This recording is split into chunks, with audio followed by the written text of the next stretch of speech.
What's going on, guys? Welcome in. I am Kadarius Washington, and this is the Sports Rundown.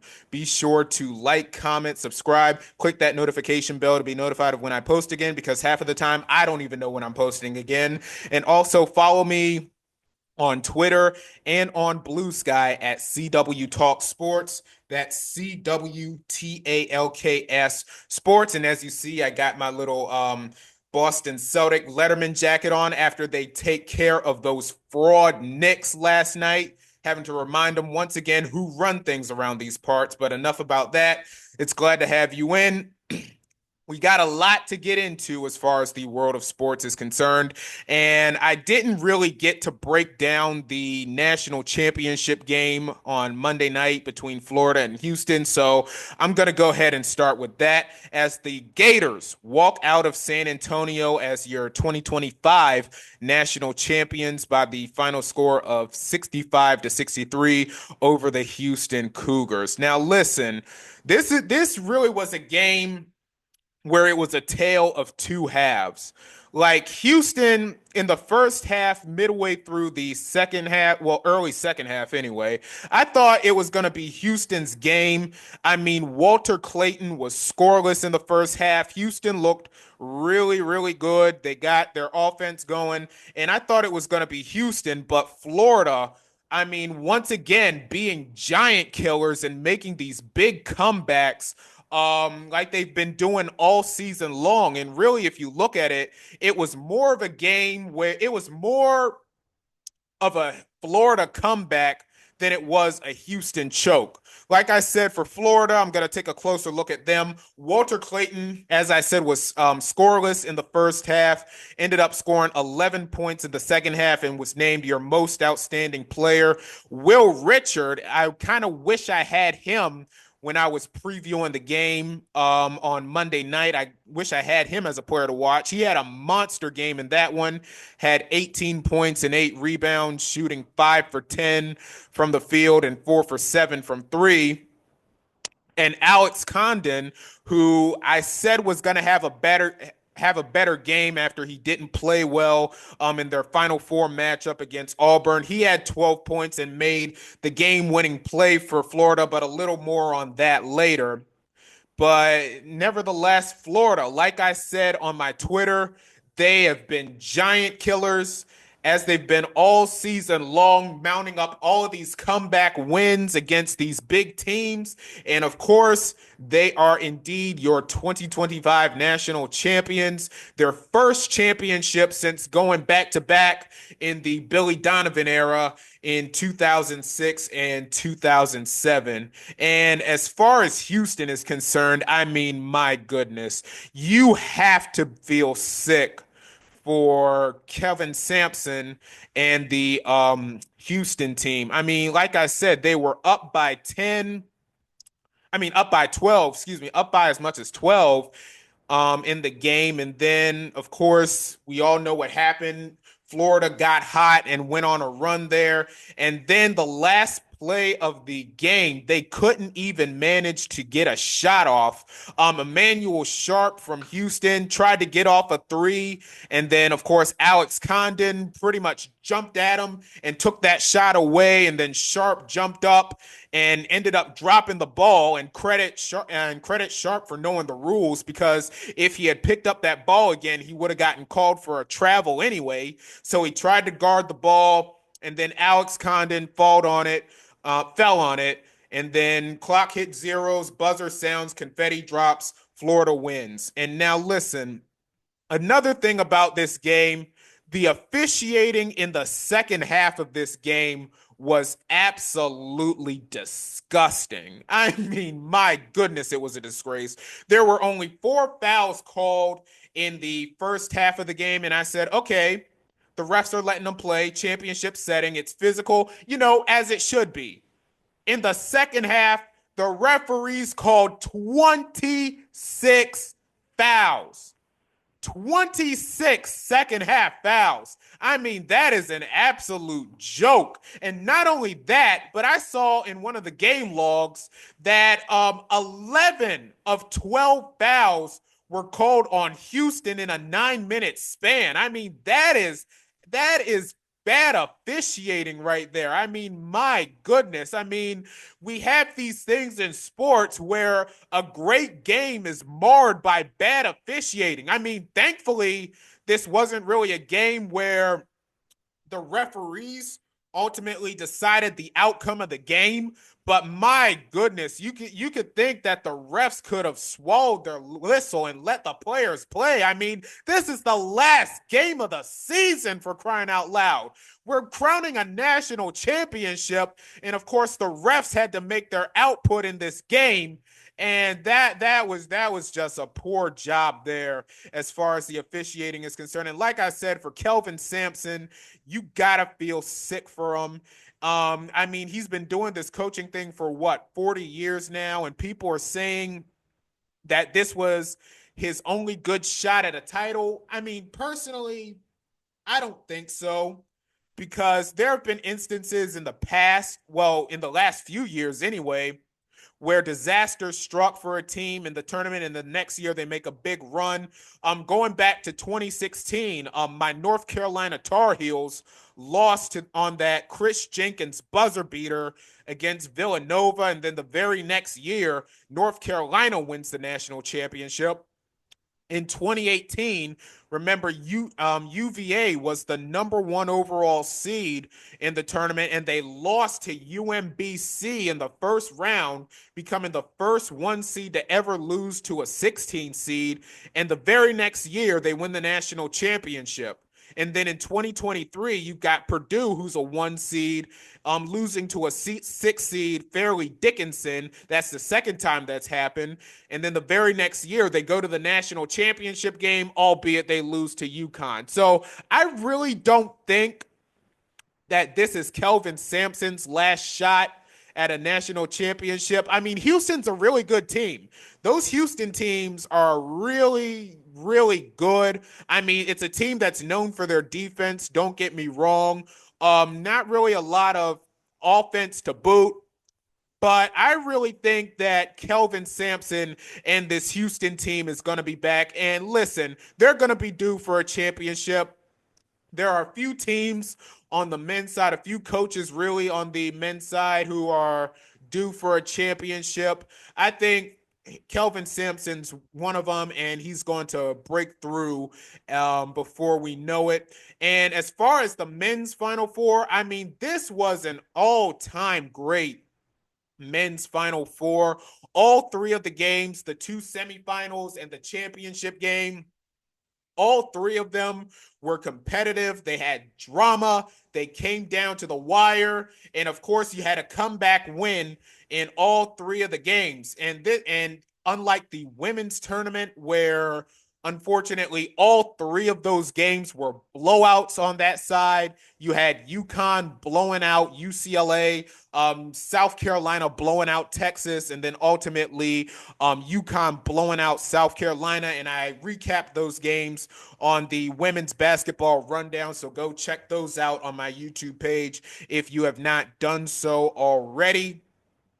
But nevertheless, all-time great Final Four, great tournament overall. I know people have been making a deal because there weren't a lot of Cinderella stories in the thing, not really a lot of major upsets, a lot of chaos in the early rounds, not a whole lot of buzzer beaters. Well, there hasn't been a lot of buzzer beaters in a while anyway, but this was a great tournament, great Final Four, and in a really good ending to a season of college basketball. All right, let's get into the big news of yesterday. Big news happened in the NBA as the Denver Nuggets fired their head coach, Mike Malone, shockingly, after, I believe, 10 years with the team, if I'm not mistaken. And this was a very shocking firing. Not only did they fire Michael Malone, but they also fired the GM Calvin Booth. And this literally comes a week after the Memphis Grizzlies shockingly fired Taylor Jenkins as their head coach. I mean, Denver, fourth in the West, in the middle of a 4-game losing streak. They have a game tonight against Sacramento. This was a very shocking firing. Now, I know I heard some things too, dating back to 2023 when the Nuggets ultimately won their championship. If they didn't win it, then they were probably going to make a coaching change there.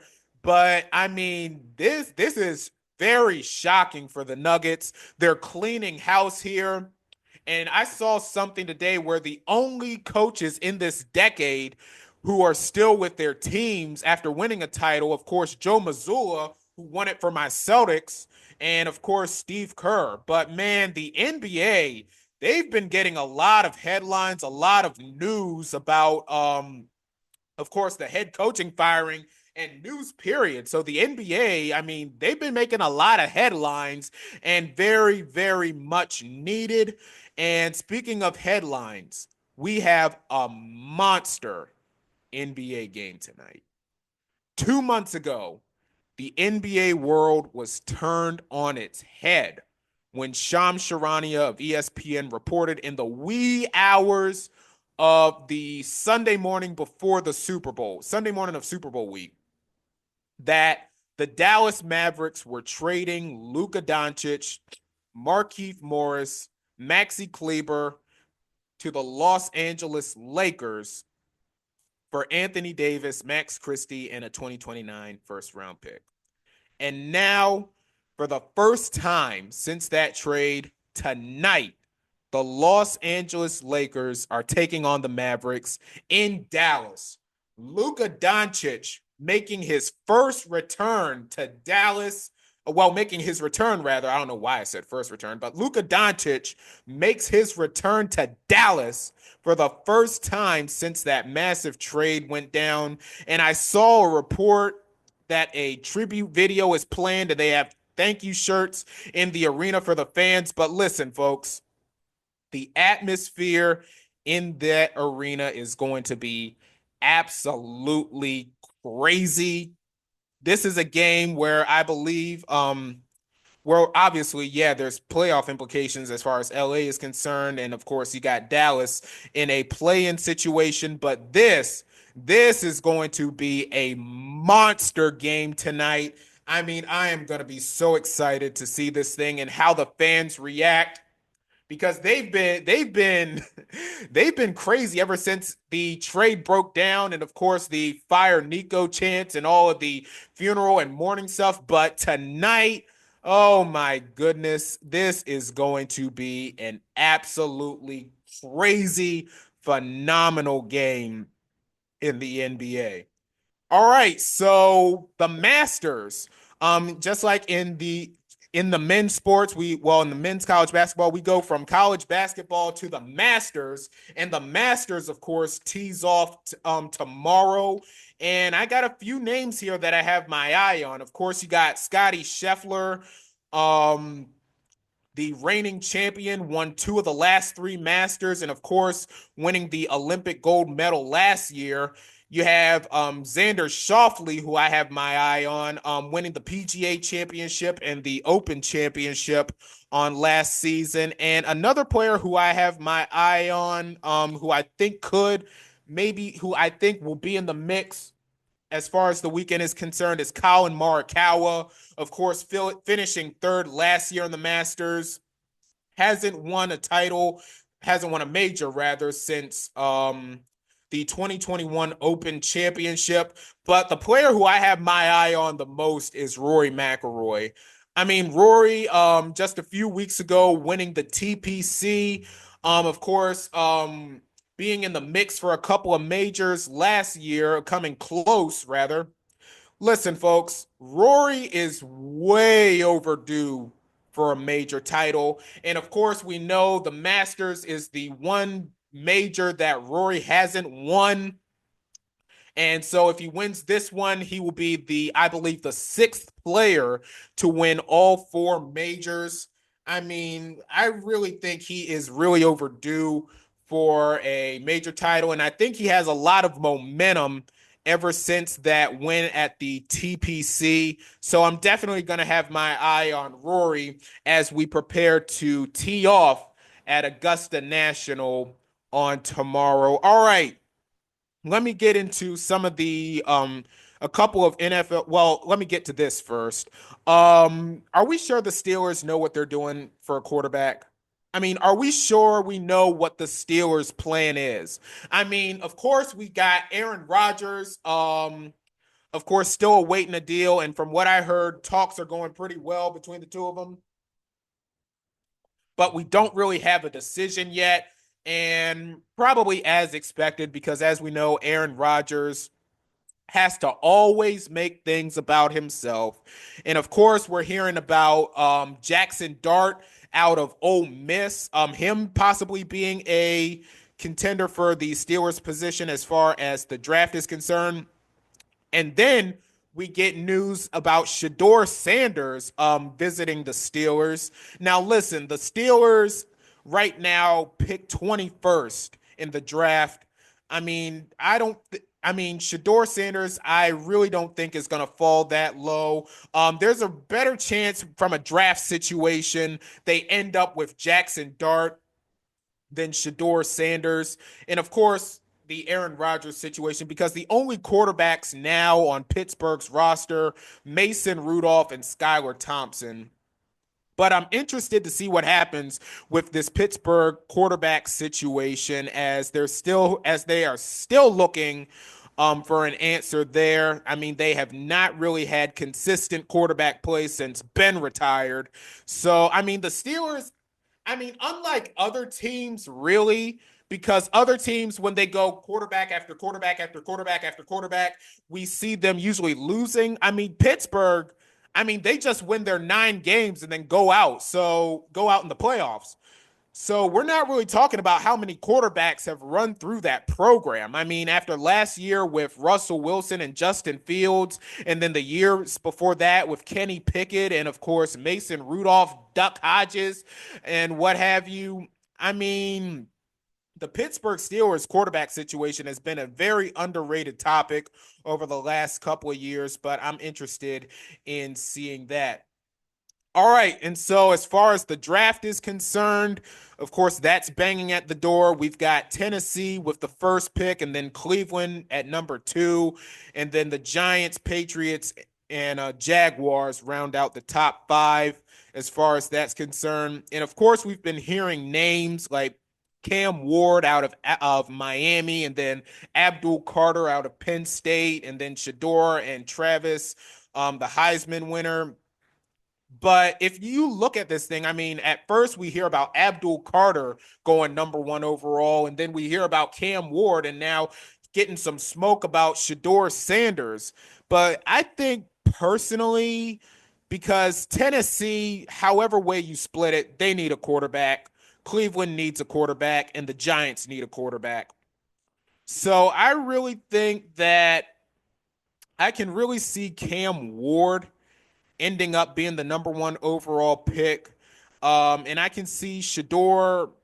Well, really, if we're being honest, I think I'd see Shador more as a Giant than a Brown, because the Browns, I don't even know what they're doing either as far as that situation is concerned. And another thing that I'm looking at in the draft is my Carolina Panthers and what they do at number 8 overall. Of course, trying to build up our defense that was historically bad last season.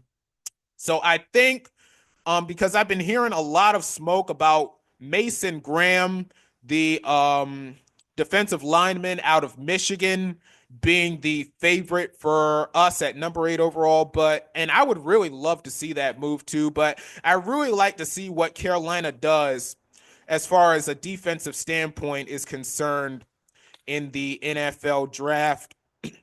And another thing that I have my eye on are the two big running backs in Ashton Genty and Cam Scatterboo and where they land, because usually it's kind of taboo if you think about it, taking wide receivers, running backs early in this thing in the first round. But I'm interested to see where they end up as far as that situation is concerned. And yeah, the NFL draft is coming up soon. Definitely looking forward to that. And Let's get into the baseball. I haven't really touched on baseball so much this season. And Vlad Jr. He gets a massive deal from the Blue Jays, 14 years, 500 million with no deferred payments. Now listen, the Blue Jays had to make this move. It was a good thing that Vlad Jr. staying in Toronto. Um, of course, I mean, everybody can't go to the Mets or the Dodgers or the Yankees. I mean, that we still got to have some stars at some other places. And I've been hearing things about Bo Bichette, him probably leaving soon in the offseason, talking about something about that he doesn't want to be in Toronto. I really haven't read much into that, but it was a good deal, a good signing. And I know he had a deadline before the season about him getting a deal or else he was going to reach free agency. So that was good on the part of the Blue Jays, keeping things going and ultimately landing their star in Vlad Jr. And another thing, how good is the NL West? I mean, the NL West is absolutely phenomenal. I mean, I figured the Giants would be somewhat of a decent team, of course, better than last year. So far, they have the best record in the NL West. Like that kind of took me off guard too. You got, of course, the Dodgers are the Dodgers, the Diamondbacks, who I picked to make the wild card. I figured they were going to be good, and so far they are definitely living up to that. You've got the Padres, of course, who are really, really good. No, I think it's the Padres that's on top of the NL West that I checked, not the Giants. I think the Giants are second, but yeah, I think it's the Padres so far on top with the Giants and then the Dodgers and Diamondbacks. But the NL West is looking like a gauntlet. I mean, of course, the Rockies aren't doing anything, but the NL West is very crazy. I thought it was going to be the AL Central that was going to be more of a gauntlet. And so far, the Central is kind of centraling as they usually do in both the American League and the National League. And speaking of teams who are doing nothing, are the Braves okay? I mean, seriously, I picked the Braves to win the NL East. I figured they would be healthy, and I figured that I figured they would do some damage later in the year. They're 2-8 right now.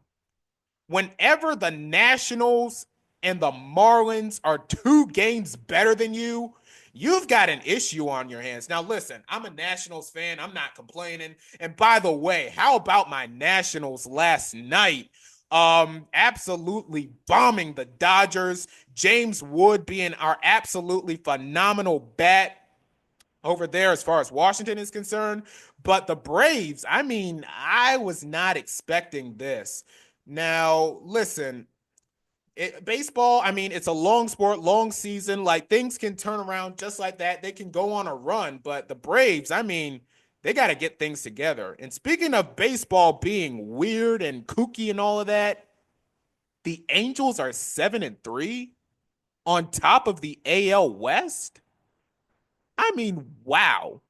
The Angels the Angels might actually be good. Now listen, this I honestly this might be just another sense of false hope. I mean, we thought the Angels were on a little bit of a run previously too, and then of course they fall apart. So baseball, you get a lot of crazy things in the beginning and the middle of the season, but that's just another reason why baseball is weird, it's kooky, it's strange, but dang it, I love baseball and I love sports, and that's going to do it for the sports rundown. Be sure to like, comment, and subscribe. Also, follow me on Twitter and on Blue Sky at CW Talk Sports. That's CWTALKS Sports. Enjoy the basketball tonight. Enjoy the baseball. Enjoy the Masters this weekend. And I will talk to you soon. Peace.